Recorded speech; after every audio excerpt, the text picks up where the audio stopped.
Now, from your weather authority, Chief Meteorologist Wayne Hart. Well, lots to talk about tonight. We'll start with the very windy and very warm conditions that we enjoyed for the most part today. The winds were a bit of an issue, but look at these temperatures. We started at a low of 56.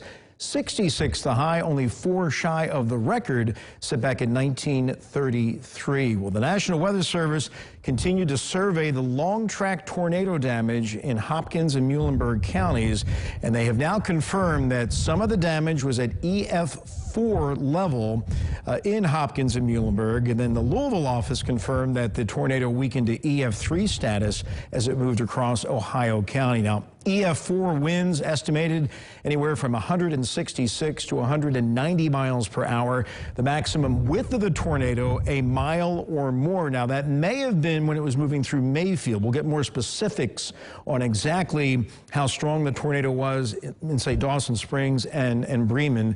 But this is for the entire path, which for the Paducah Forecast Office, 163 miles. That's actually taking into account the path through Ohio County. So it was on the ground in the state of Kentucky for 163 continuous miles and for 2 hours and 14 minutes. Now, we don't know for sure if it was continuous over northwest Tennessee back into Arkansas. They're still doing the surveys down there. So the last time we had an EF4 tornado here in the tri-state was back in November 2005. Ironically, that was also in Hopkins County. Prior to that, it was the June 2nd, 1990 outbreak. That was the one that got Petersburg, and a long-track tornado that started in Wayne County, went all the way through Pike, and then up to the northeast of the tri-state. And about an hour before that F4, a shorter-lived one developed in northern Wayne County and moved out of the tri-state. About a year prior to that was the Allendale tornado, January 7th of 1989.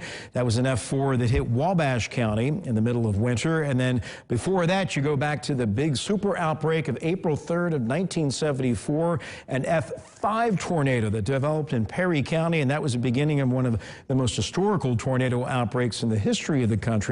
That was the day Xenia, Ohio was hit, Brandenburg, Kentucky. They're still surveying the damage down there, so it's not out of the question that some areas could be upgraded to an F5, but at least they know for sure F4 damage in parts of Hopkins and Muhlenberg. But what a nice day it was today. Minus the wind, temperatures were well into the 60s.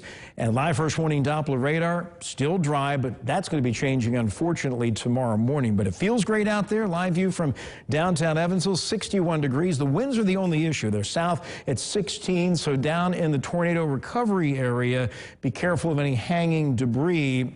These winds could knock those stuff like that over. Be careful of that, but the winds will be settling down some later tomorrow. Temperatures now upper 50s to lower 60s. Will only drop a few more degrees. Now to the northwest, another historical outbreak of severe weather.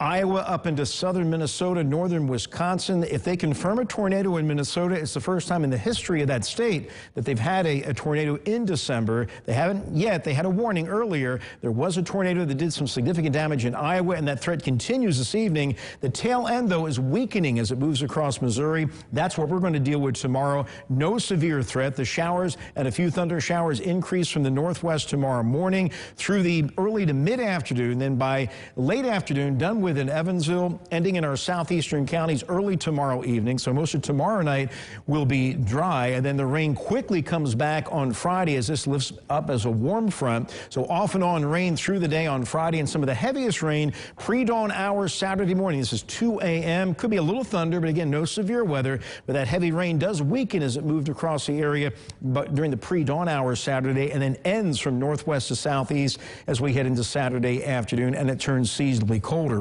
Rainfall amounts, when all is said and done, could be anywhere from 1 to 4 inches, and it looks like the heavier amounts will be up in our northwestern counties, with the tornado recovery zone coming in between about 1 to 2 inches of rain. So overnight, clouds increase, windy and very warm, only mid to upper 50s. Showers, a few thunder showers, gradually move in from the northwest tomorrow, then end late in the day. A midday high in the low to mid 60s, and then 2 more weather aware days as the rain redevelops Friday morning, off and on throughout the day into Friday night.